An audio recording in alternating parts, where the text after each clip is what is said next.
Hello friends, good evening. स्वागत है आपका हमारे यूट्यूब चैनल दी अंकित राठी में। फ्रेंड्स, जैसा कि आपको पता ही है कि आपके अपकमिंग सीटेट को नज़र में रखते हुए हमने यूट्यूब पर आपके लिए फ्री क्लासेस चलाई हुई हैं, जिसमें ऑलरेडी हम सीडीपी वाला पोर्शन पेपर 1 और पेपर 2 दोनों के लिए कंप्लीट कर चुके हैं। ठीक है, अभी तक किसी ने क्लास नहीं देखी है सीडीपी की तो चैनल पे जाके विजिट करें। चैनल पे प्लेलिस्ट बना रखी है CDP फॉर सीटेट जनवरी 2025 के नाम से।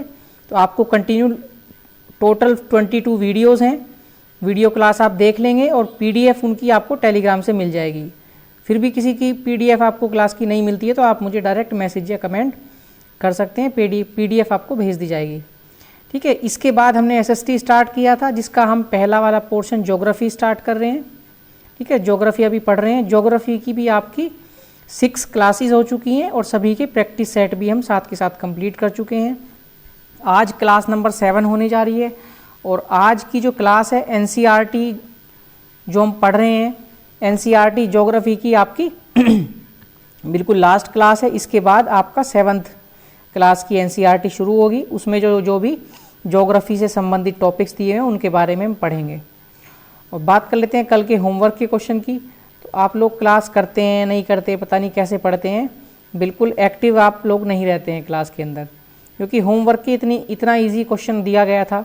एक क्वेश्चन का आंसर बताना था कि जो सबसे ऊंची चोटी है उसका क्या नाम है। ठीक है, जो कि हिमालय पर्वत की फर्स्ट वाली श्रृंखला, क्या नाम बताया गया था बताइए। हिमालय की फर्स्ट वाली श्रृंखला यानी कि हिमाद्री में पड़ती है, तो उसका आंसर हो जाएगा आपका माउंट एवरेस्ट, 8,848 मीटर। ठीक है, और दूसरा क्वेश्चन था कि पॉलिप किसे बोलते हैं। तो कल तो आपका टेस्ट था यस्टरडे, उससे पहली वाली क्लास में मैंने आपको बताया था, NCERT की बुक का पेज दिखाया था, उसमें साइड में लगा हुआ था एक कॉलम, उसमें पॉलिप के बारे में लिखा हुआ था।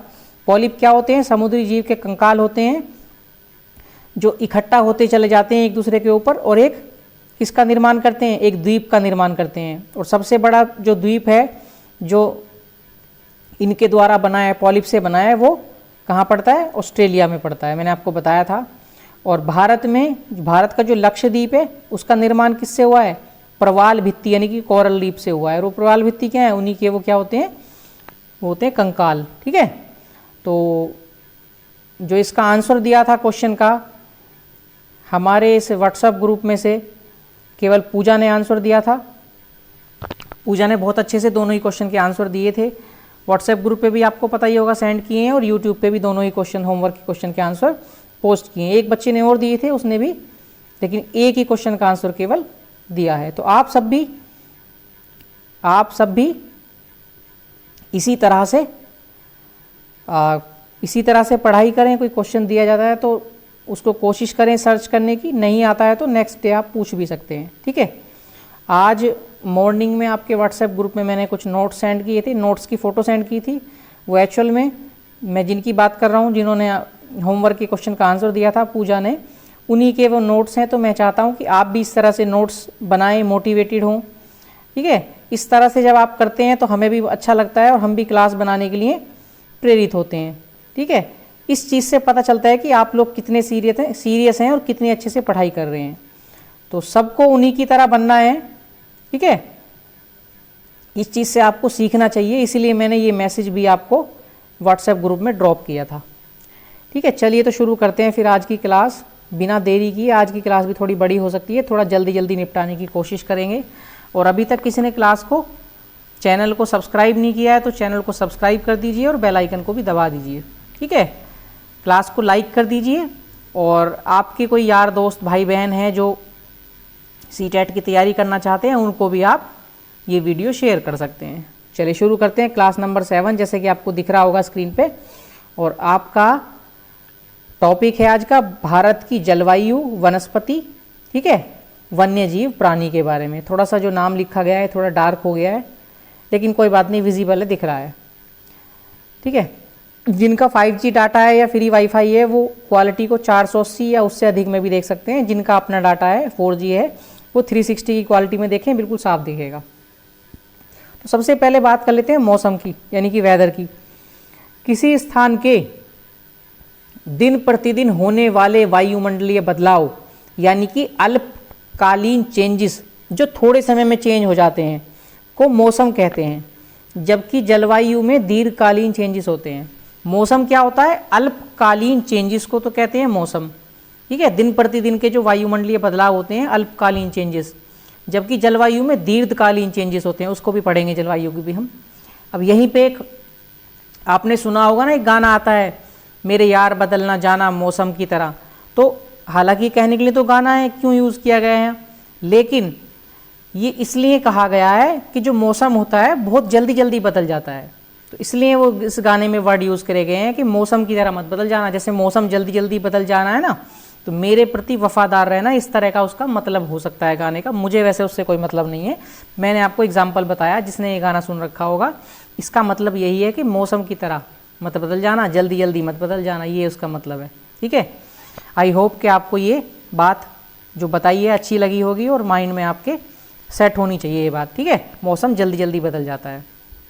चलिए आगे चलते हैं थोड़ा सा। चलिए अब देखिए आपको स्क्रीन पे क्या दिख रहा होगा, आपको दिख रहा होगा जलवायु, ठीक है। जलवायु यानी कि इंग्लिश में बोलते हैं क्लाइमेट। किसी देश के मौसम का दीर्घकालीन औसत लाइक 30+ ईयर्स, 30 या 30+ ईयर्स, 30 वर्षों या 30 वर्षों से अधिक का जो औसत होता है, एवरेज, उसको क्या बोलते हैं? जलवायु बोलते हैं। किसी देश के मौसम का दीर्घकालीन औसत क्या बोला जाता है? जलवायु। तो जलवायु लेकिन डिपेंड किस पे करती है? तापमान पे, वर्षा पे, वायुमंडलीय दाब पे, पवन की दिशा पे। जो पवन चल रही हैं पवनें, उनकी दिशा क्या है, तापमान कितना है, ठीक है, वर्षा कितनी हो रही है, और वायुमंडल का दबाव कितना है, इन सभी चीज़ों पर जलवायु क्या करती है? निर्भर करती है।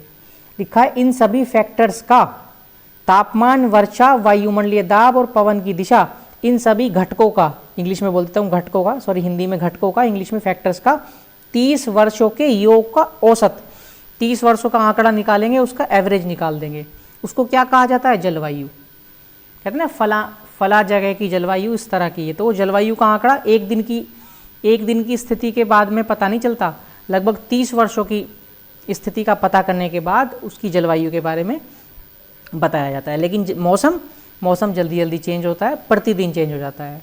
थोड़े समय में बारिश आ जाएगी, आपने देखा होगा, थोड़े समय में बारिश बंद हो जाएगी, ठीक है। तो आई होप कि आप इतना समझ गए होंगे अच्छे से, और मेरी आवाज़ आपको क्लियर है, ठीक है, मेरी आवाज़ आपको क्लियर है। और जो ये बताया मैंने आपको 2 चीज़ें, जलवायु के बारे में और मौसम के बारे में, वो आपको क्लियर हो गई होंगी। और आपको क्लियर हो गई हैं तो एक बार कमेंट में यस लिख देंगे, मुझे भी पता चल जाएगा कौन कौन वीडियो सीरियसली देख रहे हैं, या फिर जिनका कमेंट नहीं आता है तो समझ सकते हैं क्लास चला के बस ऐसे ही इधर उधर खोए हुए हैं कहीं, ठीक है। यस लिख देंगे एक बार सभी।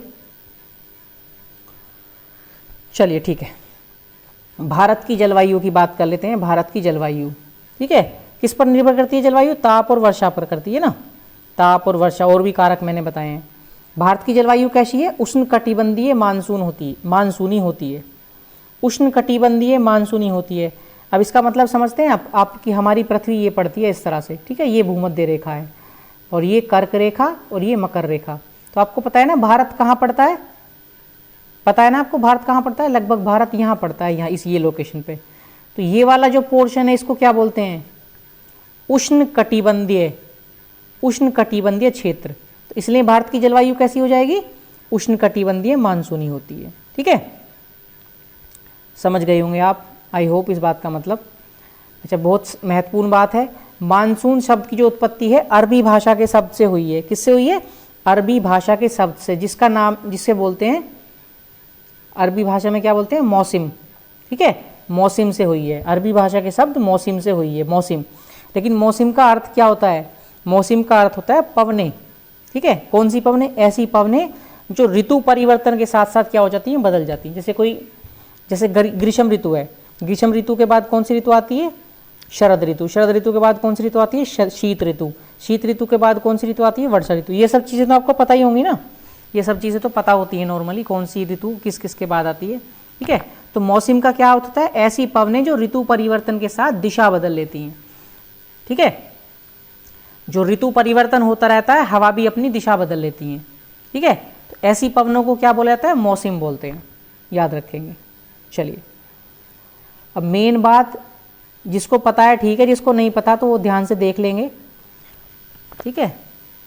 भारत में 4 प्रकार की ऋतुएं पाई जाती हैं। भारत में 4 प्रकार की ऋतुएं पाई जाती हैं।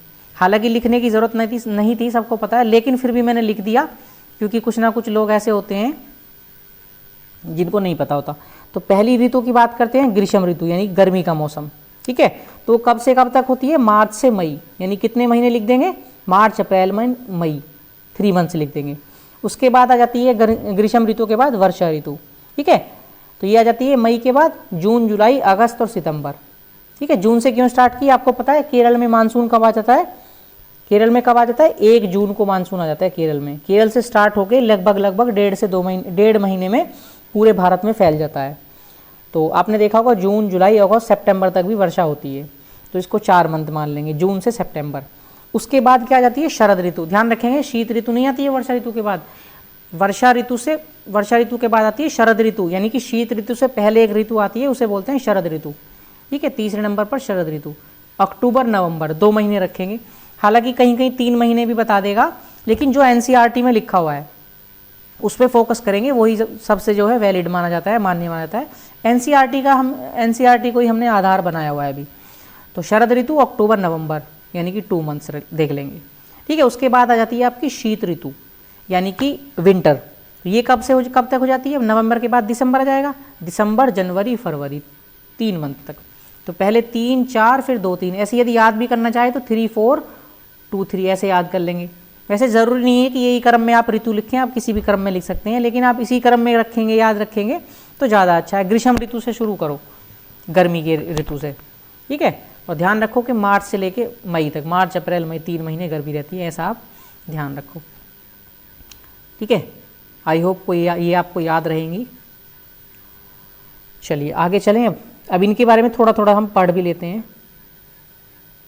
भारत, जलवायु, वनस्पति, ये पेज लगाया हुआ है मैंने, जल्दी से फटाफट पढ़ लेंगे। थोड़ा बड़ा कर लेता हूँ मैं पेज ना। आप मौसम के बारे में प्रतिदिन समाचार पत्रों में पढ़ते हैं, ठीक है, तथा टेलीविजन पर देखते हैं अथवा दूसरों को इस संबंध में बातें करते हुए सुनते भी हैं। आप जानते हैं कि मौसम वायुमंडल में दिन प्रतिदिन होने वाला परिवर्तन है। मौसम वायुमंडल में दिन प्रतिदिन होने वाला परिवर्तन है। बताइए ना आपको बात। इसमें तापमान, वर्षा तथा सूर्य का विकिरण इत्यादि शामिल हैं। तापमान भी है, वर्षा भी है, ठीक है, सूर्य का विकिरण भी है, वही तापमान हो जाता है एक तरह से। उदाहरण के लिए मौसम कभी गर्म या कभी ठंडा होता है। कभी गर्म होता है मौसम, कभी ठंडा होता है, आपने देखा होगा, यानी जल्दी जल्दी चेंज होता है। कभी असमान आसमान में बादल छा जाते हैं तो कभी वर्षा होती है। आपने ध्यान दिया होगा कि जब बहुत दिनों तक मौसम गर्म रहता है तो आपको ऊनी वस्त्रों की आवश्यकता पड़ती है। आप खाने पीने में ठंडे पदार्थों को पसंद करते हैं। इसके विपरीत ऐसे भी दिन होते हैं जब आपको ऊनी वस्त्रों के बिना ठंड लगती है, ठंडी और तेज हवाएं चलती है। इन दिनों में आप गर्म चीज़ें खाना पसंद करते हैं।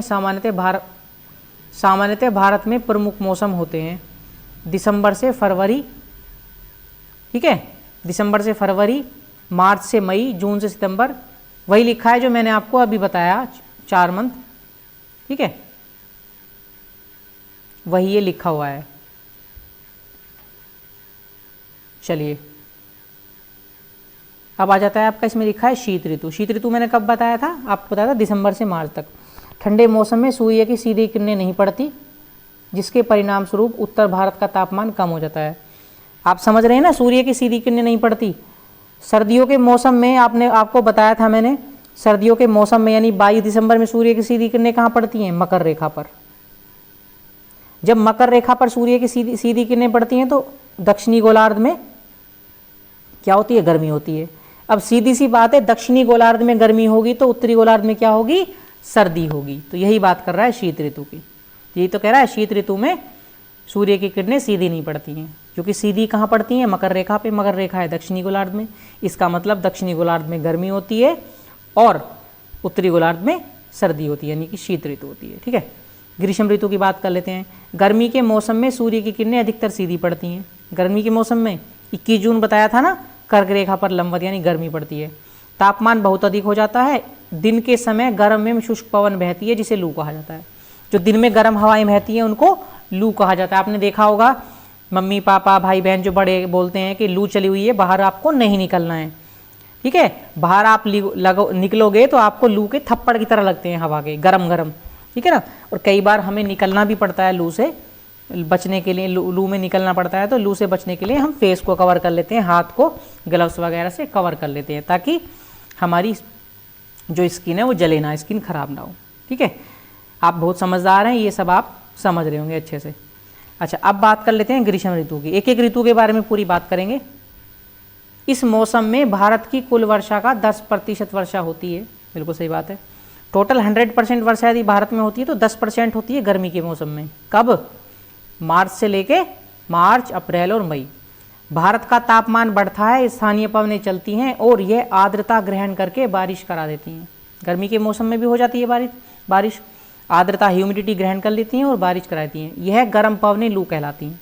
जो गर्म हवाएं चलती हैं उनको लू बोलते हैं, मैंने आपको भी बताया है, थप्पड़ लगता है, ठीक है, गरम गरम हवाओं का। समझ में आ गया होगा। ग्रीष्म ऋतु, तापमान बढ़ता है, लू चलती हैं, स्थानीय पवनें, ठीक है, और 10% वर्षा होती है टोटल का, जितनी भारत में होती है उसका 10% ग्रीष्म ऋतु में होती है। मेन होती है वर्षा ऋतु। अब वर्षा ऋतु आ जाती है आपकी। थोड़ा छोटा कर लें क्या? चलिए ठीक है। भारत में होने वाली कुल वर्षा की 75% वर्षा इस मौसम में होती है। इसको क्या कर लेंगे? कुल कर लेंगे, ठीक है, टाइपिंग में हो जाता है कभी कभी। तो 75 वर्षा होती है वर्षा ऋतु में, 10% होती है ग्रीष्म ऋतु में। टोटल कितनी हो गई? 85%। कितनी बची? 15% और बची, उसे भी देख लेंगे। इस मौसम में मानसून का आगमन होता है तथा इसे दक्षिणी पश्चिमी मानसून कहते हैं। कहते हैं ना मानसून आ गया, तो मानसून कब आता है? वर्षा ऋतु में। वर्षा ऋतु में बोलते हैं ना हम बरसात में कि मानसून आ गया है। मानसून क्या होता है? पता है मानसून क्या होता है? कोई बताएगा कमेंट में मानसून क्या होता है? चाचा जी हैं, मामा जी हैं, कौन है मानसून? बता सकता है कोई कमेंट में मानसून क्या है?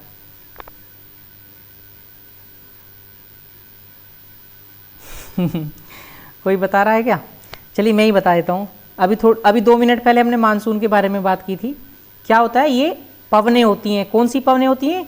जो ऋतु परिवर्तन के साथ अपनी दिशा बदल लेती हैं, ठीक है। तो इसी को दक्षिणी पश्चिमी मानसून कहते हैं। किसको? इसको वर्षा ऋतु को बोलते हैं दक्षिणी पश्चिमी मानसून। दक्षिणी पश्चिमी मानसून एक्चुअल में क्यों बोलते हैं मैं आपको बता देता हूँ। ये इंडिया है। जब आप ज्योग्राफी पढ़ेंगे ना अच्छे से, बिल्कुल डीपली, तब आपको सब कुछ समझ में आएगा। लेकिन आपकी जो एनसीईआरटी में है 6 में इतना नहीं दिया गया, तो उसके लेवल पे मैं आपको नहीं बता के चल रहा अभी। तो दक्षिणी पश्चिमी मानसून का मतलब है जो मानसून आता है इधर से आता है, इस तरफ से। तो ये कौन सी साइड है भारत की? ये दक्षिणी साइड हो गई, और ये पूर्व इधर, तो ये पश्चिमी साइड हो गई। तो दक्षिणी पश्चिमी मानसून इसलिए बोलते हैं इसको। दक्षिण और पश्चिम साइड से आता है और सबसे पहले यहाँ केरल के तट पर, यहाँ केरल है ना, यहाँ वर्षा करा देता है, इसलिए बोलते हैं, ठीक है। मानसून के द्वारा सबसे पहले वर्षा केरल राज्य में होती है। मैंने बताया ना यहाँ पे होती है केरल राज्य में सबसे पहले वर्षा। उसके बाद 1.5 महीने तक लगभग पूरे भारत में फैल जाती है। केरल राज्य में होती है, जिसे मानसून प्रस्फुट बोलते हैं। जब केरल राज्य में मानसून आता है, वर्षा होती है पहली, उसको मानसून प्रस्फुट बोलते हैं, ठीक है।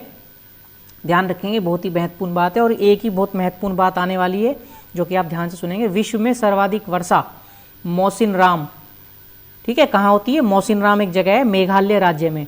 और मेघालय राज्य, जैसे ये मेघालय राज्य है, ठीक है, तो यहाँ गारो, ये खासी और ये जयंतिया की पहाड़ी हैं मेघालय में।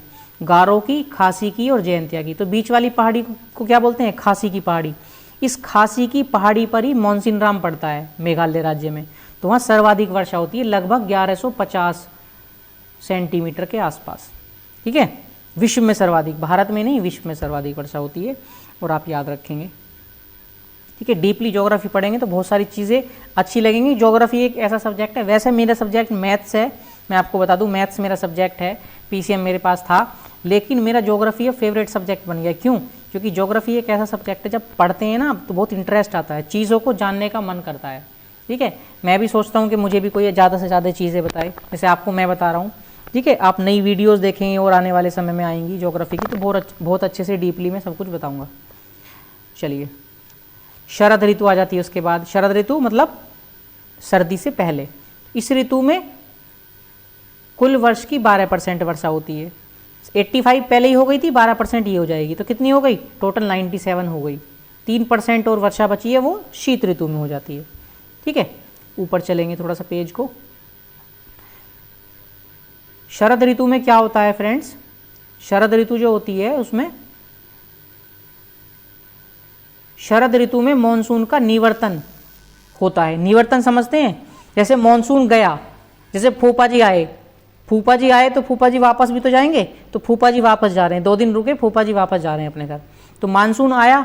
ठीक है, मानसून कब वापस जाता है, मानसून कब जाता है वापस, शरद ऋतु में। इसे बोलते हैं मानसून का निवर्तन, या दूसरे शब्दों में बोल सकते हैं लौटता हुआ मानसून, या इंग्लिश में बोल सकते हैं retreat monsoon. Retreat, TREAT, retreat monsoon.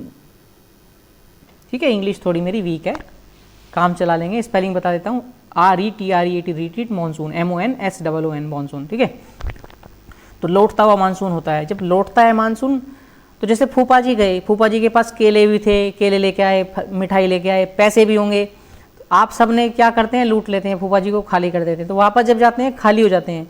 बहुत महत्वपूर्ण बात है, ध्यान से सुनना है। जब खाली हो जाते हैं फूफा जी, तो उनके पास कुछ ताकत नहीं होती। ठीक है, ऐसे ही चले जाते हैं मुंह लटका के। तो ऐसे ही मानसून का है, जब मानसून वापस जाता है ना, तो उसके पास पानी नहीं होता। ठीक है, उसके पास पानी नहीं होता। तो ये बहुत महत्वपूर्ण बात है, ध्यान से सुनेंगे। ये भारत है, जब मानसून वापस जा रहा है, ऐसे ऐसे वापस जा रहा है मानसून, तो ध्यान से सुनेंगे, उसके पास पानी नहीं है। लेकिन ये बंगाल की खाड़ी से होते हुए जब ऐसे लौटता है, तो बंगाल की खाड़ी से क्या करता है, नमी ले लेता है, नमी यानी कि पानी ले लेता है, और यहाँ पे, यहाँ तमिलनाडु पड़ता है, तमिलनाडु में वर्षा करा देता है। ध्यान से देखिए, लिखा है लौटते हुए मानसून से तमिलनाडु के कोरोमंडल तट पर वर्षा होती है। तमिलनाडु का जो तटीय भाग है, ठीक है, समुद्र से जो मिला है, उसे बोलते हैं कोरोमंडल तट। क्या बोलते हैं, कोरोमंडल तट। तो लौटता हुआ मानसून कहाँ वर्षा कराता है, तमिलनाडु के कोरोमंडल तट पर। फूफा जी कहाँ करवाते हैं वर्षा, तमिलनाडु के कोरोमंडल तट पर। ठीक है, फूफा जी से आप याद रखेंगे। चलिए, फूफा जी का एग्जाम्पल ले लिया, लेकिन ये बिल्कुल एक फैक्ट है, ध्यान रखने वाला है। और डीपली पढ़ेंगे तो और आपको समझ में आ जाएगा। अभी इसमें इतने फैक्ट्स ऐड नहीं किए हुए हैं, केवल NCERT बेस्ड ऐड किया हुआ है। अब आ जाता है लास्ट में शीत ऋतु। हालांकि मैंने लिखा नहीं है, लेकिन आप समझदार हैं, आपको पता है ना 97% हो चुका है ऑलरेडी। यानी 3% जो बारिश होती है वो शीत ऋतु में होती है, सर्दी के मौसम में। आपने देखा होगा ना, सर्दी के मौसम में भी बारिश आती है।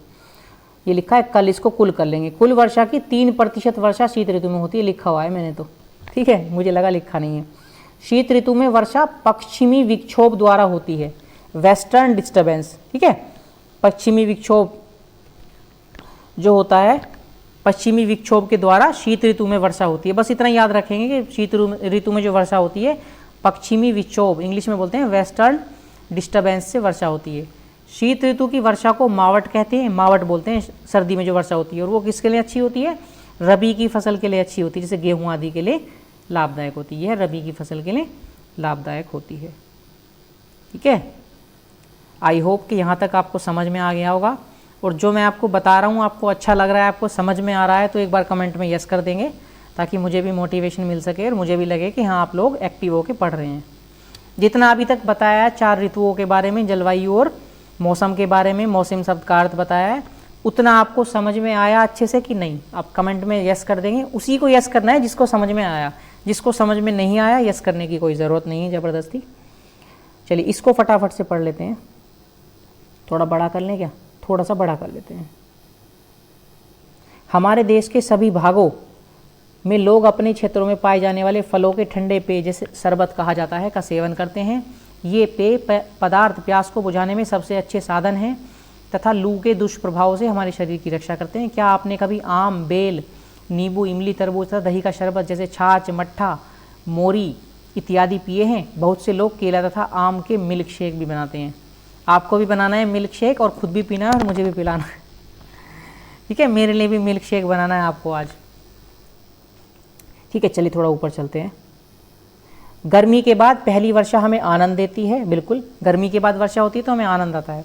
हमारी सभी भाषाओं में वर्षा पर गीत हैं, वे सुनने में अच्छे लगते हैं तथा हमें आनंदित करते हैं। वर्षा के 2 गानों को याद करें तथा एक साथ मिलकर गाएं। वर्षा पर 5 कविताओं को इकट्ठा करें या लिखें। विभिन्न भाषाओं में वर्षा के नामों की जानकारी अपने मित्रों, पड़ोसियों तथा परिवार के सदस्यों से प्राप्त करें। उदाहरण के लिए हिंदी वर्षा, मराठी, ओके, तो ये बात आपको ध्यान रखनी है, मैंने ऐड नहीं की, ये बात आप ध्यान रखेंगे। वर्षा को अलग अलग नामों से जाना जाता है। हो सकता है क्वेश्चन आ जाए, एनसीईआरटी यहीं से क्वेश्चन उठा के देती है, ऐसी जगह से देगी आप ढूंढ नहीं पाएंगे और आपको लगेगा ये तो दिया नहीं गया, लेकिन बाद में एनसीईआरटी मिलता है। हिंदी में क्या कहते हैं बारिश को? वर्षा। मराठी में क्या कहते हैं? पाउस। उर्दू में क्या कहते हैं? बारिश। और बंगाली में क्या कहते हैं? वार्षा। वार्षा होवती।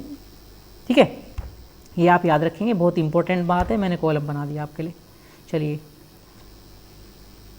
अब लिखा है इसमें दक्षिण पश्चिमी मानसून या वर्षा मौसम, वही लिखा है जो मैंने आपको बताया, दक्षिण पश्चिम मानसून या वर्षा का मौसम। 75 वर्षा होती है, ठीक है, और केरल से शुरू हो जाती है, ये मैंने बताया। पढ़ देते हैं फिर भी एक बार। यह मानसून के आने तथा आगे बढ़ने का मौसम है। इस समय पवन बंगाल की खाड़ी तथा अरब सागर से स्थल की ओर बहती है। ठीक है, अरब सागर से बहती है ना स्थल की ओर, इस तरह ये स्थलीय भाग की ओर बहती है अरब सागर से। जब ये पवनें पहाड़ों से टकराती हैं तब वर्षा होती है। ये क्या होती है? जब पवनें यहाँ पहाड़ पड़ते हैं, हिमालय वगैरह, इनसे जब टकराती हैं तो बारिश हो जाती है यहाँ पे। ठीक है, थोड़ा ऊपर कर लेते हैं। मानसून के लौटने या मौसम या शरद ऋतु। शरद ऋतु मैंने बताया ना आपको, मानसून का लौटना। ठीक है, मानसून का निवर्तन, रिट्रीट मानसून। पढ़ लेंगे इसको भी फटाफट से। इस समय पवन स्थल भाग से लौटकर बंगाल की खाड़ी की ओर बहती है। यह मानसून के लौटने का मौसम होता है। भारत के दक्षिणी भागों विशेषकर तमिलनाडु तक आंध्र प्रदेश में इस मौसम में वर्षा होती है। आंध्र प्रदेश में भी थोड़ी हो जाती है। किसी स्थान पर अनेक वर्षों में मापी गई मौसम की औसत दशा को जलवायु कहते हैं। ठीक है, जलवायु किसे कहते हैं? मौसम की औसत दशा अनेक वर्षों में नापी गई। भारत की जलवायु को मोटे तौर पर मानसूनी जलवायु कहा जाता है। भारत की जलवायु कैसी है? मानसूनी है। मानसून शब्द अरबी भाषा के शब्द मौसम से लिया गया है, जिसका अर्थ होता है मौसम। भारत की स्थिति उच्च कटिबंध में होने के कारण अधिकतर वर्षा मानसूनी पवन से होती है। उच्च कटिबंधीय स्थिति है भारत की, क्योंकि उच्च कटिबंधीय अक्षांशों के बीच पड़ता है, तो इसलिए मानसूनी जो है स्थिति भारत की मानसूनी जलवायु है। भारत में कृषि वर्षा पर निर्भर है। अच्छे मानसून का मतलब है पर्याप्त वर्षा तथा प्रचुर मात्रा में फसलों का उत्पादन। वर्षा अच्छी होगी, क्योंकि भारत की कृषि जो है वर्षा पर आधारित है। बारिश अच्छी होगी तो फसलें अच्छी होगी। ठीक है, ये भी पढ़ लेते हैं, ये ध्यान से पढ़ेंगे और इसका उत्तर भी देंगे। अगर किसी वर्ष मानसूनी वर्षा कम हो या नहीं हो तो क्या होगा? उत्तर पर चिन्ह लगाओ। फसल प्रभावित होगी, नहीं होगी? बताइए, बारिश कम होगी तो फसल प्रभावित होगी कि नहीं होगी? बिल्कुल होगी। ठीक है, अधिक होगी तो भी प्रभावित होगी, नहीं होगी तो भी प्रभावित होगी। सेकंड, कुएं के पानी का स्तर ऊपर जाएगा, नीचे चला जाएगा? बताइए, वर्षा कम होगी तो कुएं का स्तर ऊपर जाएगा कि नीचे चला जाएगा? ऑब्वियसली कुएं का स्तर नीचे चला जाएगा, क्योंकि बारिश जब होती है तो आपने देखा होगा ग्राउंड में चली जाती है अंदर, जिसको बोलते हैं ग्राउंड वाटर। रिचार्ज हो जाता है ग्राउंड वाटर बारिश के पड़ने से, लेवल ऊपर आ जाता है। तो बारिश नहीं होगी तो ग्राउंड लेवल जो वाटर लेवल नीचे चला जाएगा। गर्मी का मौसम लंबा होगा, छोटा होगा? बताइए, इस क्वेश्चन का आंसर दीजिए अभी फटाफट कमेंट में। जब वर्षा कम होगी तो गर्मी का मौसम लंबा होगा कि छोटा होगा? मैं आपके कमेंट पढ़ रहा हूं, फटाफट से आंसर करेंगे, फटाफट से आंसर करेंगे। आपका कमेंट पढ़ रहा हूं। गर्मी का मौसम कैसा होगा? जब बारिश कम होगी तो गर्मी का मौसम लंबा होगा या छोटा होगा? फटाफट कमेंट करेंगे।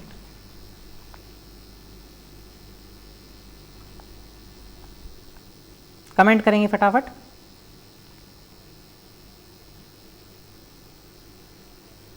देखिए, जब गर्मी का मौसम, जब बारिश जो है कम हो जाएगी। बारिश कब होती है? जून, जुलाई, अगस्त और सितंबर, 4 महीने में बारिश का मैंने बताया आपको। बारिश कम होगी, मान लीजिए जून में बारिश नहीं हुई, बारिश कम हो जाएगी तो क्या हो जाएगा? गर्मी बढ़ जाएगी। सीधी सी बात है, बारिश कम हो रही है तो गर्मी बढ़ जाती है। बारिश पड़ती है जैसी गर्मी के बाद तो गर्मी कम हो जाती है कि नहीं? लेकिन बारिश कम होगी तो गर्मी ऑब्वियसली बढ़ जाएगी, तो गर्मी का मौसम कैसा हो जाएगा? लंबा हो जाएगा। ठीक है, चलिए आप लोग ध्यान से सुन रहे हैं सारी बात। जलवायु के बारे में थोड़ा पढ़ लेते हैं। हालांकि ये चैप्टर बहुत लंबा है, लेकिन मैं कोशिश कर रहा हूँ कि फटाफट इसको जल्दी जल्दी हम कवर कर रहे हैं। जलवायु, किसी स्थान की जलवायु उसकी ऊंचाई, स्थिति, समुद्र से दूरी तथा उच्चावच पर निर्भर करती है। जो जलवायु होती है किस पर निर्भर करती है? किसी जो स्थान है उसकी ऊंचाई कितनी है। ठीक है, ऊंचाई से मतलब, मैं इस लाइन का मतलब आपको समझाता हूँ। मैंने बताया था आपको कि 165 मीटर हाइट पर जब हम जाते हैं 165 मीटर पे, तो क्या होता है? टेम्परेचर क्या होता है, कम होता है। तो ऊंचाई पे निर्भर करेगी कि नहीं करेगी जलवायु। समुद्र से दूरी, समुद्र से कितनी दूर है, समुद्र के जो स्थान नज़दीक रहता है वहाँ जो तापमान रहता है मध्यम रहता है, ठीक है, आर्द्रता रहती है, नमी रहती है। तथा उच्चावच पर निर्भर करता है। उच्चावच आप समझते हैं, उच्चावच का मतलब है ऐसा ऊबड़ खाबड़, ऊबड़ खाबड़ जमीन को उच्चावच बोलते हैं, ऊंचा नीचा स्थान, ठीक है। तो जलवायु होती है किस पे, ऊंचाई पे, किसी स्थान की ऊंचाई, समुद्र से दूरी और उच्चावच पर निर्भर करती है। राजस्थान के जैसलमेर तथा बीकानेर बहुत अधिक गर्म, जबकि जम्मू कश्मीर के द्रास एवं कारगिल में बर्फीली ठंड पड़ती है, ठीक है। कारगिल, जम्मू कश्मीर का द्रास और कारगिल में बर्फीली ठंड पड़ती है। राजस्थान के जैसलमेर तथा बीकानेर बहुत गर्म होते हैं। तटीय क्षेत्र जैसे मुंबई, कोलकाता की जलवायु मध्यम है, ठीक है। समुद्र तट पर होने के कारण यह स्थान बहुत अधिक आर्द्र हैं। अब आप समझ लेते हैं बात को। ये भारत है, यहाँ क्या पढ़ते हैं आपका गुजरात, महाराष्ट्र, गोवा, कर्नाटक, केरल, तमिलनाडु, आंध्र प्रदेश, उड़ीसा, पश्चिम बंगाल, पढ़ता है कि नहीं पढ़ता। जो क्षेत्र इस वाले क्षेत्र में पढ़ते हैं वहाँ टेम्परेचर मध्यम होता है, ठीक है। वहाँ साल भर लगभग एक जैसा ही मौसम बना रहता है, ठीक है। आपने देखा होगा, आप में से कोई केरल यदि गया है तो केरल यदि आप जाते हैं तो सर्दी के मौसम में आपको क्या होगा, सर्दी नहीं लगती है, ठीक है। गर्मी के मौसम में भी जाएंगे तो उतनी गर्मी नहीं लगेगी, मतलब टेम्परेचर लगभग एक जैसा रहता है। रीज़न, यहाँ समुद्र है, यहाँ भी समुद्र है, तीन तरफ समुद्र है उसके, तो पानी के जो पास वाले एरिया होने की वजह से यहाँ क्या होता है, तापमान मध्यम होता है तथा आर्द्रता होती है ज़्यादा, ठीक है। चिपचिपा महसूस होगा, ह्यूमिडिटी महसूस होगी। लेकिन जैसे आप हरियाणा, पंजाब, दिल्ली का टेम्परेचर कैसा रहता है, गर्मी में बहुत गर्म रहता है कि नहीं रहता, सर्दी में ठंडा रहता है।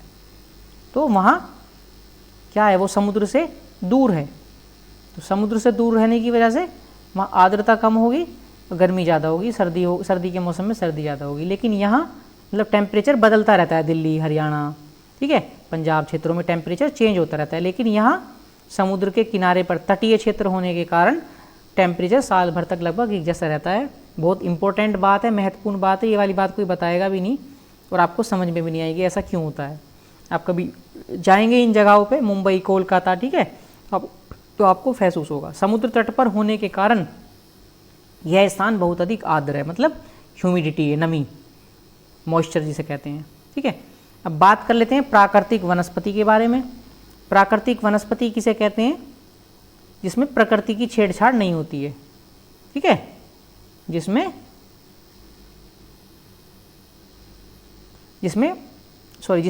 मानव की छेड़छाड़ नहीं होती है। घास, झाड़ियाँ तथा पौधे जो बिना मनुष्य की सहायता से उपजते हैं प्राकृतिक वनस्पति कहा जाता है। मनुष्य छेड़छाड़ नहीं करता, खुद से उग जाते हैं, जैसे घास होगी, झाड़ी हो गई, पौधे हो गए, इन्हें प्राकृतिक वनस्पति कहते हैं। भारत की वनस्पति को 5 प्रकारों में विभाजित किया गया है, याद रखेंगे, भारत की वनस्पति को 5 प्रकारों में विभाजित किया गया है। कौन कौन सी? उष्णकटिबंधीय सदाबहार वन। उष्णकटिबंधीय सदाबहार वन के अन्य नाम भी हैं, इन्हीं को वर्षा वन भी बोलते हैं और विषुवत रेखीय वन भी बोलते हैं।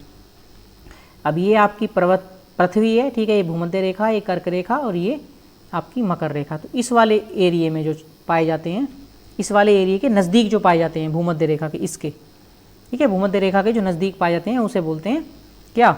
विषुवत रेखीय वन या फिर वर्षा वन या फिर आपका उष्णकटिबंधीय सदाबहार वन। अब इनको सदाबहार क्यों कहते हैं? सदाबहार का मतलब है 12 महीने इन पे अच्छी पत्तियां रहती हैं। उसका रीज़न क्या है कि ये जो पौधे होते हैं ना, अपनी पत्तियां एक साथ नहीं गिराते, एक साथ नहीं गिरा के अलग अलग समय पे अपनी पत्तियां गिराते हैं। उससे क्या होता है, एक पौधे की पत्ती गिर गई, फिर बाद में दूसरे गिरी, तब तक पहले वाले पौधे पे पत्ती आ जाती है। या फिर ये कहेंगे कि आधी पत्ती गिर चुकी उसकी, या कुछ जगह कुछ पत्तियां उसकी गिर गई, कुछ नहीं गिरी, तो जब दूसरी वाली पत्तियां उसकी गिरेंगी तो तब तक पहली वाली पत्तियां उस पर आ जाती हैं। तो इस तरह से वर्ष भर पौधा हरा भरा बना रहता है, वर्ष भर पौधा हरा भरा बना रहता है। इसी कारण इनको बोलते हैं उष्णकटिबंधीय सदाबहार वन। उष्णकटिबंधीय सदाबहार वन कहते हैं इसलिए, ठीक है। इन्हीं को वर्षा वन भी बोलते हैं, ठीक है, इन्हीं को विषुवत रेखीय वन भी बोलते हैं। वर्षा वन क्योंकि वर्षा होती है यहाँ ज़्यादा भूमध्य रेखा के आसपास, और विषुवतीय रेखीय वन क्योंकि विषुवत रेखा के आसपास ये पाए जाते हैं, ठीक है। दूसरे नंबर पे उष्णकटिबंधीय पतझड़ वन। पतझड़ वन क्या होते हैं? ये भारत में सर्वाधिक पाए जाते हैं, भारत के सर्वाधिक हिस्से पे पतझड़ पाए जाते हैं, अधिकतर यही देखने को मिलते हैं। ये कौन से वन होते हैं? आपने देखा होगा ना कि एक मौसम आता है, पेड़ के सारे पत्ते झड़ जाते हैं, कहते हैं पतझड़ लगी हुई है, सारे पत्ते झड़ जाते हैं, ठीक है, एक साथ इनके एक समय में सारे पत्ते झड़ जाएंगे। बात करेंगे इनके बारे में आगे, अभी थोड़ा देख लेते हैं। थर्ड नंबर पे कंटीली झाड़ियाँ, देखो ना झाड़ियाँ वगैरह, कीकर, बबूल, ये सब। और पर्वतीय वन जो पर्वत पर पाए जाते हैं, तथा मैंग्रोव वन 5वें नंबर पे। मैंग्रोव वन ये कहाँ पाए जाते हैं?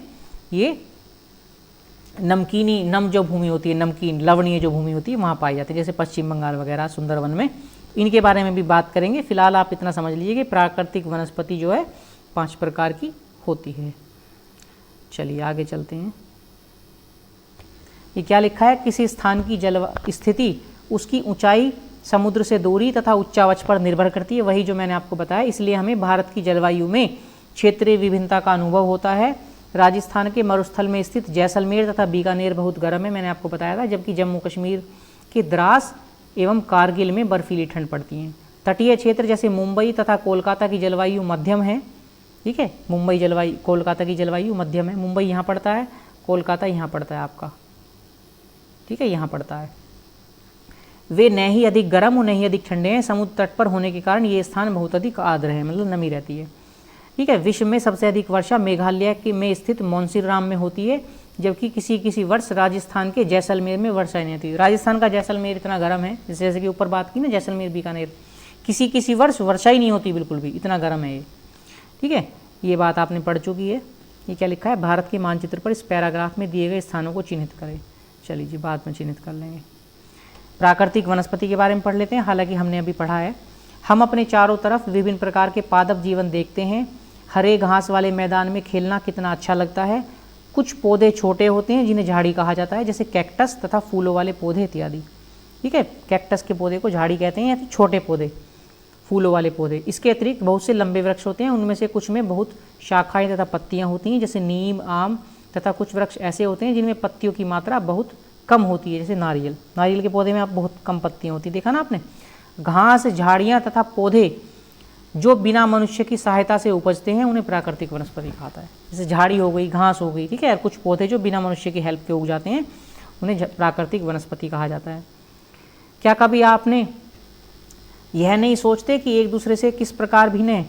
अलग अलग जलवायु में अलग अलग प्रकार की वनस्पतियाँ पाई जाती हैं। जलवायु अलग अलग होगी तो वनस्पति भी अलग अलग प्रकार की होगी। ऐसा नहीं है कि यहाँ अलग जलवायु है, दूसरी जगह अलग है, तो दोनों जगह एक ही जैसी वनस्पति हो जाएगी, नहीं। क्योंकि वनस्पति जो होती है ये भी जलवायु पर क्या होती है? डिपेंड होती है, निर्भर करती है। तो इसलिए अलग अलग जलवायु तो अलग अलग वनस्पति पाई जाती है, ठीक है। इनमें वर्षा की मात्रा सबसे महत्वपूर्ण होती है, बिल्कुल। वर्षा कम होगी तो झाड़ियाँ वगैरह उगेंगी, वर्षा अधिक होगी तो क्या होगा? सदाबहार वन, इस तरह के वन उगेंगे, बताया ना अभी पीछे आपको। चलिए थोड़ा ऊपर कर लेते हैं इसको।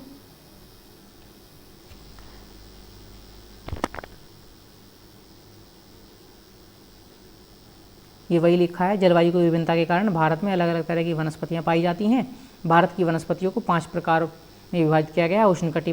उष्णकटिबंधीय पतझड़, कंटीली झाड़ियाँ, पर्वतीय वनस्पति तथा मैंग्रोव वन। अब बात कर लेते हैं उष्णकटिबंधीय वर्षावन की। उष्णकटिबंधीय वर्षावन सबसे नंबर 1 पे जो हमने पढ़ा है, ठीक है, वर्षावन भूमध्य रेखा के पास वाला। तो उष्णकटिबंधीय वर्षावन उन क्षेत्रों में पाए जाते हैं जहाँ वर्षा बहुत अधिक होती है। ये इतने घने होते हैं, कहाँ पाए जाते हैं? जहाँ वर्षा अधिक होती है, यानी भूमध्य रेखा के आसपास। और ये बहुत घने होते हैं, मतलब पास पास, इतने घने होते हैं कि सूर्य का प्रकाश भी इनके जो है इनसे पार नहीं हो पाता कई बार। चलिए हमारी लैंग्वेज में आ गया है, हमने लिखा है, इसको पढ़ लेते हैं, ठीक है।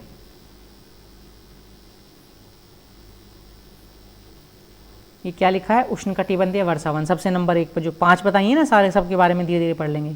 ये वन बहुत घने होते हैं, घने मतलब पास पास, तथा अलग अलग समय में अपनी पत्तियां गिराने के कारण यह वर्ष। तो हम बात कर रहे थे उष्णकटिबंधीय वर्षावन के बारे में। ये बहुत घने होते हैं तथा अलग अलग समय में अपनी पत्तियां गिराने के कारण ये वर्ष भर हरे भरे दिखाई देते हैं, ठीक है। यह बात आपको क्लियर हो गई होगी कि ऐसा क्यों होता है। यह अंडमान निकोबार द्वीप समूह, उत्तरी पूर्वी राज्य के कुछ भागों तथा पश्चिमी घाटों में पाए जाते हैं, ठीक है। ये भारत आपका है, तो अंडमान निकोबार द्वीप समूह यहाँ पाए जाते हैं, और ये वाला हिस्सा पश्चिमी घाट में पाए जाते हैं, ठीक है। और उत्तरी पूर्वी राज्यों, यहाँ के कुछ राज्यों, उत्तरी पूर्वी राज्यों के कुछ भागों में ये पाए जाते हैं उष्णकटिबंधीय वर्षावन। ठीक है, ये चीज़ याद रखेंगे। साथ के साथ जो आपका एग्जाम में पूछा था, एग्जाम्पल भी याद रखेंगे। उष्णकटिबंधीय वर्षावन कौन कौन से वन वो पाए जाते हैं पौधे इसमें? महोगनी, रोजवुड, एबोनी, बांस, रबर, सिनकोना, आबनूस आदि। और भी हो सकते हैं, लेकिन ये आप याद रखेंगे, ये एनसीईआरटी में आपके दिए गए हैं। महोगनी, रोजवुड, एबोनी, बांस, रबर, सिनकोना और आबनूस के पौधे उष्णकटिबंधीय वर्षावन के उदाहरण हैं। ठीक है, चलिए सेकंड नंबर पे आपका आ जाता है उष्णकटिबंधीय पतझड़ वन। इनके बारे में मैंने क्या बताया था कि भारत में सर्वाधिक यही पाए जाते हैं उष्णकटिबंधीय पतझड़ वन। इन्हें मानसूनी वन भी कहते हैं। ठीक है, इन्हें मानसूनी वन भी कहते हैं। तथा यह काम लिखा गया, इसको कम कर लेंगे, कम घने होते हैं। ये उष्णकटिबंधीय जो होते हैं वर्षावन उनकी तरह घने नहीं होते, ये कम घने होते हैं। ठीक है, वर्ष के एक निश्चित समय में अपनी पत्तियां गिरा देते हैं। ये एक निश्चित समय में अपनी पत्तियां गिरा देंगे। एक ही साथ पत्तियां जब गिराते हैं तो सारे पत्ते झड़ जाएंगे पेड़ के, तो क्या बोलते हैं? पतझड़ आ गई। ठीक है, इसलिए ये वर्ष भर हरे भरे नहीं होते हैं। और सदाबहार में क्या था, वो अलग अलग समय पे पत्तियां गिराते हैं, इसलिए सदाबहार वन उन्हें बोलते हैं, वर्ष भर पत्तियां रहती हैं। ठीक है, भारत में सर्वाधिक पर्णपाती वन पाए जाते हैं, यानी कि यही वाले। पतझड़ या पर्णपाती एक ही बात है। पर्णपाती मतलब जो पत्ते को गिरा देते हैं। इसके प्रमुख वृक्ष के कौन कौन से उदाहरण हैं? साल, सागौन, पीपल, नीम, आम, शीशम, चंदन, नींबू, पलाश, तेंदू, खैर। ये जो नींबू वाला लिखा है ना, वाला, इसको कर लेंगे आंवला। वाला कुछ नहीं होता, आंवला। ठीक है, कौन कौन से एग्जाम्पल हो जाएंगे इसके उष्णकटिबंधीय के? साल, सागौन, पीपल, नीम, शीशम, आम, चंदन। आम के बाद कोमा लगा लेंगे। नींबू, आंवला, पलाश, तेंदू और खैर। ठीक है, कोमा लगा लेंगे, ये इनके एग्जाम्पल हो जाएंगे। ठीक है, थर्ड नंबर पे आ जाता है आपका कंटीली झाड़ियाँ। अब ये क्या होती हैं? शुष्क भागों राजस्थान, हरियाणा, पंजाब, पश्चिमी घाट के पूर्वी ढालों तथा गुजरात आदि में पाई जाती है। ठीक है, पश्चिमी घाट के पूर्वी ढालों में पाई जाती हैं, गुजरात में पाई जाती हैं। बाकी शुष्क भाग जो होते हैं जैसे राजस्थान, हरियाणा, पंजाब में पाई जाती हैं। इसके उदाहरण क्या हैं झाड़ियों के? प्रमुख वृक्ष कौन कौन से? कैक्टस। कैक्टस का पौधा आपने देखा ना, इस तरह से बना होता है। ठीक है, इस तरह से बना होता है कैक्टस का पौधा। बना होता है कि नहीं बना होता? इस तरह से बना होता है कुछ कैक्टस का पौधा, कंटीला रहता है। खैर, ठीक है, बबूल, सुना है बबूल, टूथपेस्ट भी आता है। कीकर, कांटे होते हैं कीकर के पेड़ पर। खेजड़ी और खजूर, ये सब कंटीले पौधे होते हैं, इन्हें झाड़ियाँ बोलते हैं। ठीक है, झाड़ियों के प्रमुख वृक्ष होते हैं। ठीक है, ये एग्जाम्पल आपको याद करने हैं और किस क्षेत्र में पाए जाते हैं, ये बात भी आपको ध्यान रखनी है। क्लियर है? चलिए थोड़ी सी क्लास और बची है, फटाफट से निपटा लेते हैं। इसको पढ़ लेंगे फटाफट से, थोड़ा मैं बड़ा कर लेता हूँ। हम पढ़ रहे थे लास्ट टाइम, पेज वहाँ से हो गया था, तो एग्जाम्पल देख लेते हैं। सूर्य का प्रकाश जमीन तक नहीं पहुँच पाता। ये किसकी बात चल रही थी? सबसे पहले वाले की, उष्णकटिबंधीय वर्षावन की। ठीक है, सदाबहार वन की। जमीन तक नहीं पहुँच पाता क्योंकि बहुत ज़्यादा घने होते हैं। ये इसलिए पढ़ रहा हूँ मैं पेज आपको, ताकि आपको पता चल जाए कि जो एनसीईआरटी में लिखा है वही मैंने कंटेंट आपको पढ़ाया है। वृक्षों की अनेक प्रजातियां इन वनों में पाई जाती हैं। ये वन वर्षा के अलग अलग समय में अपनी पत्तियां गिराते हैं। मैंने बताया था ना, अलग अलग समय में गिराते हैं पहले वाले। फलतः वे हमेशा हरे भरे दिखाई देते हैं, इसलिए हरे भरे दिखाई देंगे हमेशा। इन्हें सदाबहार वन कहा जाता है। अंडमान निकोबार द्वीप समूह, उत्तरी पूर्वी राज्यों के कुछ भागों, पश्चिमी घाट की संकरी पट्टी में पाए जाने वाले प्रमुख वृक्ष महोगनी, एबोनी, रोजवुड हैं। ठीक है, महोगनी बताया मैंने, एबोनी बताया आपको, रोजवुड बताया। इसके अलावा और कौन कौन से बताए हैं? उसके अलावा बताया मैंने आपको रबर। ठीक है, रबर बताया, बांस बताया, सिनकोना बताया, आबनूस बताया। ये कुछ एक्स्ट्रा मैंने ऐड कर दिए, नाम याद कर लेंगे आप। ठीक है, चलिए उसके बाद सेकंड नंबर पे आपका क्या लिखा है? उष्णकटिबंधीय पतझड़ वन, जो हमने अभी पढ़ा है, उसके बारे में भी देख लेते हैं क्या लिखा है। हमारे देश के बहुत बड़े भाग में इस प्रकार के वन पाए जाते हैं, मतलब सबसे अधिक भारत के अंदर यही पाए जाते हैं, पतझड़ वन। इन्हीं को मानसूनी वन भी कहा जाता है। इन वनों को मानसूनी वन भी कहा जाता है। ये कम घने होते हैं और वर्ष के एक निश्चित समय में अपनी पत्तियां गिरा देते हैं। इन वनों में पाए जाने वाले महत्वपूर्ण जो पेड़ हैं, वृक्ष हैं, कौन कौन से हैं? साल, सागौन, पीपल, नीम, शीशम। उसके अलावा मैंने भी ऐड कर दिए हैं उसमें नींबू। ठीक है, खैर, नींबू, सॉरी खैर नहीं, नींबू कर दिया मैंने ऐड उसमें। ठीक है, आंवला उसमें ऐड कर दिया है, नींबू, आंवला। चंदन भी मैंने ऐड कर दिया है, शायद ऐड किया है ना नोट्स में। नींबू, आंवला, चंदन, देख लेंगे, पीछे गया, हाँ, आम, चंदन, ये नींबू, ठीक है, पलाश, आंवला, ये सब मैंने ऐड कर दिए हैं। इसको PDF में करेक्ट कर लेंगे, आंवला लिख लेंगे। तो जो 2-4 नाम है वो मैंने एक्स्ट्रा ऐड कर दिए हैं, ठीक है। ये मध्य प्रदेश, उत्तर प्रदेश, बिहार, झारखंड, मध्य प्रदेश, उत्तर प्रदेश, बिहार, झारखंड, छत्तीसगढ़, ओडिशा, ठीक है, तथा महाराष्ट्र के कुछ भागों में पाए जाते हैं। पतझड़ वन कहाँ पाए जाते हैं? उत्तर प्रदेश में, बिहार, छत्तीसगढ़, ठीक है, मध्य प्रदेश और आपका झारखंड, उसके अलावा ओडिशा और महाराष्ट्र के कुछ भागों में पाए जाते हैं, ठीक है। इस तरह के पौधे होते हैं। आपको एग्जाम्पल भी दिख रहा होगा, ये पत्तियाँ गिर रही हैं, ये गिरी ना, एक साथ पत्तियाँ गिरा रही हैं, ये दिखाया गया एग्जाम्पल, ठीक है। आगे बढ़ लेते हैं। कंटीली झाड़ियाँ, जिनके बारे में हम पढ़ चुके हैं अपने नोट्स में। इस प्रकार की वनस्पतियाँ देश के शुष्क भागों में पाई जाती हैं। पानी की क्षति को कम करने के लिए इनकी पत्तियों में बड़े बड़े कांटे हो जाते हैं। पानी नहीं मिल पाता इनको, पानी की कमी की पूर्ति के लिए क्या करती हैं, कांटे बन जाते हैं इनमें। तो कांटे जो बन जाते हैं आगे से मुड़ जाती हैं ये, तो पानी उसके अंदर ही स्टोर रहता है। इनके महत्वपूर्ण वृक्ष कौन कौन से हैं? कैक्टस, खैर, बबूल, कीकर, ठीक है। इसके अलावा एक दो और मैंने ऐड कर दिया। ये कहाँ पाए जाते हैं? शुष्क एरिया में, राजस्थान, पंजाब, हरियाणा, पश्चिमी घाट के पूर्वी ढालों और गुजरात में पाई जाती है इस तरह की कंटीली झाड़ियाँ, ठीक है। क्लियर है? इतना आपको समझ में आ रहा होगा आई थिंक। अब आ जाती है पर्वतीय वनस्पति की बात कर लेते हैं। पर्वतीय, जो पर्वत पे उगती है। पर्वतों में ऊंचाई बढ़ने से तापमान में कमी आती है। मैंने बताया था ना आपको, जब ऊपर चलते हैं 165 मीटर की हाइट पर तापमान कम होता है। 1500 से 2500 मीटर, 1500 मीटर से 2500 मीटर की ऊंचाई के बीच पेड़ों का आकार शंकाकार हो जाता है। शंक्वाकार लिख लेंगे इसको, शंकु की तरह का, इस तरह का आकार हो जाता है पेड़ों का, ठीक है। इस तरह का आकार पेड़ों का हो जाता है। महत्वपूर्ण वृक्ष कौन कौन से हैं इसके? चीड़, फर, सनोवर। चीड़, पाइन, देवदार और फर, 4 एग्जाम्पल लिखे हैं, चारों आप इन्हें पढ़ लेंगे। चीड़, पाइन, देवदार और फर, इस तरह के वृक्ष पर्वतीय वनस्पति के अंदर आते हैं। और लास्ट वाला वनस्पति में बचा है आपका मैंग्रोव वन। मैंग्रोव वन कहाँ पाए जाते हैं? पश्चिम बंगाल में सुंदरवन में, ठीक है।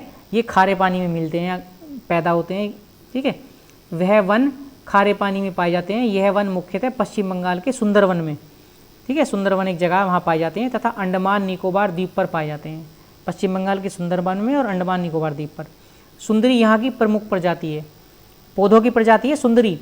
सुंदरवन पश्चिम बंगाल का जो नाम पड़ा है, पश्चिम बंगाल में जो जहाँ ये पौधे पाए जाते हैं मैंग्रोव वन, उसका नाम सुंदरवन पड़ा है इन्हीं पौधों के नाम पे, इस प्रजाति के नाम पे, जिसके नाम पर इस क्षेत्र का नाम सुंदरवन पड़ा है। पश्चिम बंगाल में जो सुंदरवन जगह है वहाँ सुंदरी नामक वृक्ष पाए जाते हैं, उसी के नाम पे इसका नाम सुंदरवन पड़ा है, ठीक है। आई थिंक वनस्पति से संबंधित आपका लगभग खत्म हो गया है। अब आप वन्य प्राणी के बारे में हल्का सा पढ़ेंगे, हल्का सा नज़र मार लेते हैं ये क्या लिखा है, थोड़ा बड़ा कर लेंगे। पर्वतीय वनस्पति।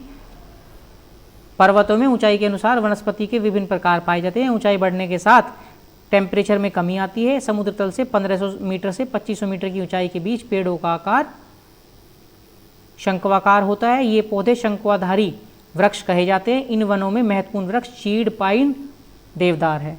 चीड़, पाइन, देवदार और फर भी मैंने आपको लिखवा दिया है। इसके बाद लिखा है मैंग्रोव वन। ये वन खारे पानी में भी रह सकते हैं। ये मुख्यतः पश्चिम बंगाल के सुंदरवन तथा अंडमान एवं निकोबार के द्वीप समूहों में पाए जाते हैं। सुंदरी इस प्रकार के वनों की महत्वपूर्ण प्रजाति है। इसी प्रजाति के नाम पर क्षेत्र का नाम सुंदरवन पड़ा। वनों की हमें क्यों आवश्यकता होती है? वन से हमें क्या मिलता है? इमारती लकड़ी मिलती है, ईंधन मिलता है, हनी मिलता है, दवाई मिलती है, जड़ी बूटी मिलती है, और सबसे महत्वपूर्ण क्या मिलता है? ऑक्सीजन मिलती है, ठीक है। हम सांस के रूप में लेते हैं, कार्बन डाइऑक्साइड ग्रहण करते हैं। पेड़ पौधों की जड़ें मिट्टी को बांध कर रखती हैं, इस प्रकार मिट्टी के अपरदन को रोकते हैं। वनों से हमें ईंधन, लकड़ी, चारा, जड़ी बूटी, लाख, शहद, गोंद इत्यादि प्राप्त होते हैं। फटाफट से पढ़ लेंगे। वन्य जीवों के प्राकृतिक निवास होते हैं वन। पेड़ों की अंधाधुंध कटाई के कारण भारी मात्रा में प्राकृतिक वनस्पतियाँ समाप्त हो गई हैं। हमें अधिक पौधे लगाने चाहिए। जो पेड़ बचे हैं उनकी रक्षा करनी चाहिए एवं लोगों को पेड़ों के महत्व के बारे में बताना चाहिए।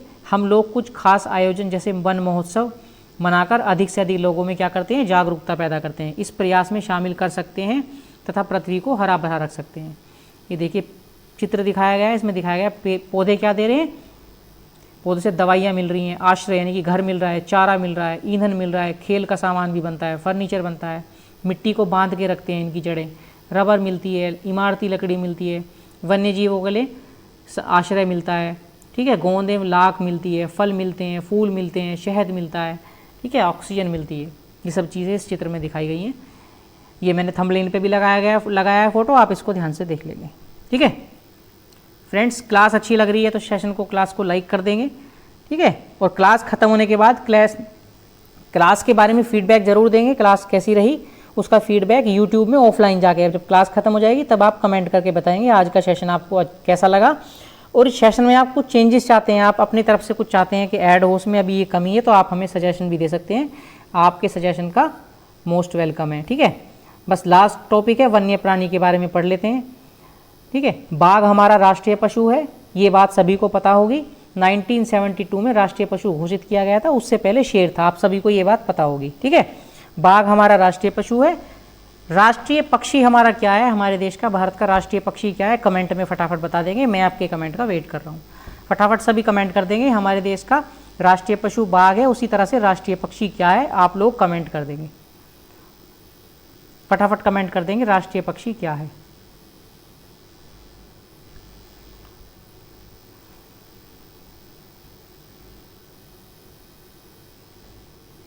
चलिए, एक प्रोजेक्ट टाइगर जो है शुरू किया गया था बाघों की रक्षा के लिए। भारत में एक वन्यजीव संरक्षण पहल है, ठीक है, जिसे वर्ष 1973 में शुरू किया गया था। 1 अप्रैल, डेट भी याद कर लेंगे, 1 अप्रैल 1 अप्रैल 1973 में बाघों के संरक्षण के लिए प्रोजेक्ट टाइगर की शुरुआत की गई थी। गुजरात का गिर राष्ट्रीय उद्यान एशियाई शेरों के लिए प्रसिद्ध है। ये क्वेश्चन एग्जाम में पूछा जाता है, एशियाई शेरों के लिए कौन सा राष्ट्रीय उद्यान प्रसिद्ध है? गुजरात का गिर राष्ट्रीय उद्यान, ठीक है, याद रखेंगे। जंगली गधा कच्छ के रन गुजरात में पाया जाता है। कच्छ का रन गुजरात में जो राष्ट्रीय उद्यान है वहाँ जंगली गधा पाया जाता है। असम का काजीरंगा राष्ट्रीय उद्यान एक सींग वाले गैंडे के लिए प्रसिद्ध है। ये क्वेश्चन बहुत इंपॉर्टेंट है, आपने सुन रखा होगा, अक्सर ये आता रहता है एग्जाम में। असम का काजीरंगा राष्ट्रीय उद्यान किस लिए प्रसिद्ध है? एक सींग वाले गैंडे के लिए, ठीक है, याद रखेंगे ये बात आप। चलिए फटाफट से पढ़ लेते हैं, बाकी भी ये फिनिश होने वाला है। जंगली बकरी, ठीक है, जंगली बकरी, हिम तेंदुआ, भालू आदि हिमालय क्षेत्र में पाए जाते हैं, ठंड रहती है जहाँ। भारत में सांप की सैकड़ों प्रजातियां पाई जाती हैं, जिनमें कोबरा तथा करैत प्रमुख हैं। कोबरा और करैत भी होते हैं उसमें। वन्य जीवों के निवास को संरक्षित रखने के लिए हम लोग अक्टूबर के प्रथम माह में वन्य जीव सप्ताह मनाते हैं। आपको पता है बात, वन्य जीव सप्ताह कब मनाया जाता है? वन्य जीव सप्ताह वन्य जीवों के जो आश्रय हैं, निवास हैं, आश्रय, उनको संरक्षित रखने के उद्देश्य से लोगों में जागरूकता पैदा करने के लिए अक्टूबर के पहले वीक में वन्य जीव सप्ताह मनाते हैं, ठीक है। ये बात बहुत इंपॉर्टेंट है, याद रखेंगे, एग्जाम में ये पूछ ली जाती है, ठीक है। यही सब इसके बारे में लिखा हुआ है, ठीक है, ये सब आप देख लेंगे, वन्य जीवों के बारे में लिखा हुआ है। जो भी कुछ इसमें लिखा हुआ है मैं आपको बता चुका हूँ। और एक बहुत ही महत्वपूर्ण बात है, ठीक है, पढ़ लेंगे सब ये आप, ये सब पढ़ लेंगे। ये न्यूज़पेपर की कुछ कटिंग लगी हुई है। शिकारी बाघों को क्यों मारते हैं हम वनों से? अगर बाघ खत्म हो जाए तो क्या होगा? क्या आपने कभी बाघ ऐसे चिड़ियाघर देखे हैं जहाँ बाघों को रखा जाता है, ठीक है। प्रवासी पक्षी के बारे में देख लेते हैं, बहुत इंपॉर्टेंट है। प्रवासी पक्षी होते हैं जो दूसरे देश से हमारे यहाँ जाते हैं। कब आते हैं देख लेते हैं इनके बारे में थोड़ा सा।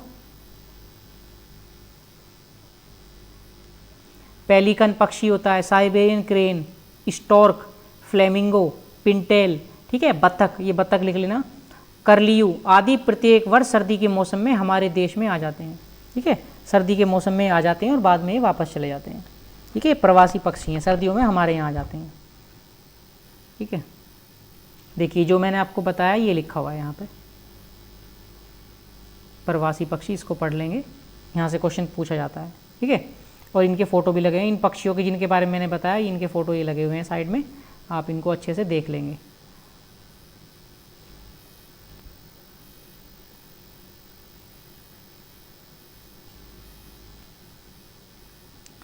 बस आई थिंक इतनी है पीडीएफ। आज मैंने इस पर वो भी नहीं लगाया है, अपना जो फेसबुक वगैरह का जो लिंक है वो आपको डिस्क्रिप्शन में मिल जाएगा, ठीक है। आप वहीं से सब्सक्राइब कर लेंगे, चैनल को फॉलो कर लेंगे हमें फेसबुक और इंस्टाग्राम पे जो लोग यूज़ करते हैं, ठीक है। तो ये थी फ्रेंड्स आज की क्लास, और उम्मीद करते हैं क्लास आपको पसंद आई होगी।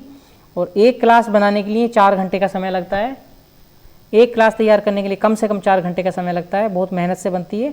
और एक एक क्लास आपके लिए कितनी इंपॉर्टेंट है। जो क्लास को पूरी देखता है, क्लास को पूरी पढ़ता है, ठीक है, वही महसूस कर सकता है कि हाँ क्लास कितनी अच्छी बनी है, कैसी क्वालिटी क्लास की है। रही बात गलती की, तो मैं तो इतना बड़ा इंसान नहीं हूँ, बड़े बड़े टीचर्स भी होते हैं, उनसे भी गलती हो जाती है, तो उसके लिए किसी को ट्रोल नहीं करना चाहिए। कोई गलती हुई है तो उसको आप एक इज़्ज़त के साथ एक रेस्पेक्टेड वे में कमेंट कर सकते हैं, ठीक है, या फिर इन्फॉर्म कर सकते हैं, ठीक है। तो चलिए मिलते हैं कल फिर एक नए सेशन में। और आपके लिए क्वेश्चन होमवर्क के लिए भी देता हूँ, प्रवासी दिवस कब मनाया जाता है, ठीक है। प्रवासी दिवस कब मनाया जाता है, इसका आंसर आप यूट्यूब पे कमेंट कर देंगे। प्रवासी दिवस कब मनाया जाता है। और एक क्वेश्चन और है कि काजीरंगा राष्ट्रीय उद्यान, काजीरंगा राष्ट्रीय उद्यान कहाँ पड़ता है और किस लिए प्रसिद्ध है। 2 क्वेश्चन आपके हो गए। काजीरंगा राष्ट्रीय उद्यान कहाँ पड़ता है, किस स्टेट में और किस लिए फेमस है। दूसरा, प्रवासी दिवस कब मनाया जाता है। 2 क्वेश्चन आप का जवाब मुझे देंगे। और तब तक आप लोग अपना, ठीक है, ध्यान रखिए, मस्त रहिए, स्वस्थ रहिए, अपनी पढ़ाई और अपना रिवीजन करते रहिए, ठीक है। मिलते हैं कल एक नई क्लास में, तब तक के लिए bye bye, take care, thank you.